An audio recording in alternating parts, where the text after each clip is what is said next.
एक दिन एक छोटी सी चिड़िया अपने दरख्त के घोंसले में बैठी थी। ये एक खूबसूरत और रोशन सुबह थी। चिड़िया अपने बच्चों के साथ खुशी से चहचहा रही थी। अचानक चिड़िया ने एक लंबा सब्ज सांप देखा जो दरख्त के तने पर चढ़ रहा था। सांप बहुत भूखा था और घोंसले के अंडे खाना चाहता था। चिड़िया ने अपने बच्चों को बचाने के लिए फौरन एक तरकीब सोची।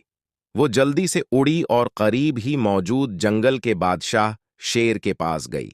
चिड़िया ने शेर से कहा, ए जंगल के बादशाह, एक खतरनाक सानिप मेरे घोंसले की तरफ आ रहा है। बराह करम मेरी मदद करें। शेर ने चिड़िया की बात सुनकर कहा, फिक्र न करो छोटी चिड़िया, मैं तुम्हारी मदद करूंगा। फिर शेर जल्दी से दरख्त के पास पहुंचा। जब सानिप ने शेर को देखा तो वो डर के मारे नीचे उतरने लगा। शेर ने जोर से धाड़कर सानिप को दरख्त से दूर भगा दिया। सानप तेजी से जंगल में कहीं गायब हो गया।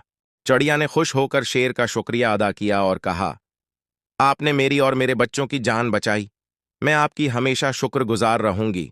शेर ने मुस्कुराकर कहा, दोस्ती में शक्र की कोई जरूरत नहीं, हमें हमेशा एक दूसरे की मदद करनी चाहिए। चिड़िया ने वापस जाकर अपने बच्चों को गले लगाया और खुशी खुशी अपने घोंसले में रहने लगी।